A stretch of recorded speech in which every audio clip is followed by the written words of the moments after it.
here in Acadiana is Ollie Bear. Well, one of the most interesting stories in Acadiana history is that of the orphan train. Al Bear's in Opelousas at the Orphan Train Museum. He's taking us back in time. Hey, you know, what a great place. So many stories, so many lives. The Louisiana Orphan Train Museum. Mr. James Doge is with us, of course, Martha Aubert.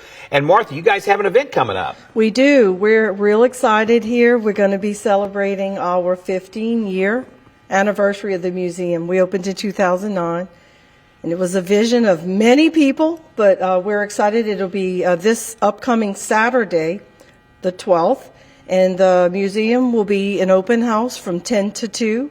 And it's free, and everyone can come out and see us. Now, free is a very good deal. Hard to beat that deal. Now, Martha, you know, I mentioned so many lives, and these folks on the wall that have been here, this was over 100 years ago, they have relatives here, and this is your grandmother. Talk about this. So, yes, so I represent Sister Mary Irene Fitzgibbon, who founded the New York Foundling Orphanage. And this is my grandmother. And when she came down on the orphan train from New York to South Louisiana, her name was Emily Kingsley. This was the original dress that she would have wore when the foster parents were at the train station to pick her up. She was number 14, and on the inside of her dress was a tag that had her number, her date of birth, and where she was going and who was going to get her. So the last thing Sister Irene wanted them to look like was an orphan, and you can see by the beautiful textiles how well made all the clothing we have in our museum was donated by the families, because we're here to honor them.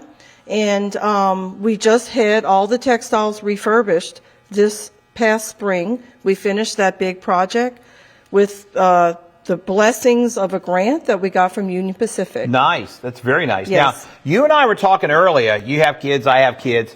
So in this agreement here, there's a clause that really caught my eye. If you have children, you need to pay attention. Martha, tell us about that. Yeah, so every child, when they came down on the orphan train, they were given over to the foster parents. They all had indenture papers. And it was a kind of a formal agreement with the foster parents to clothe them and raise them and, you know, treat them as their own. And, you know, in the agreement, it did say that the children had to be very well behaved.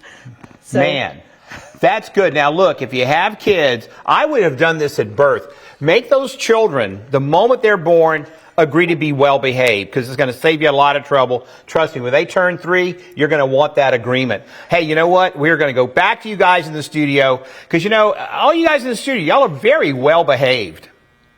I appreciate that. That's what they tell us. Thank you, Al.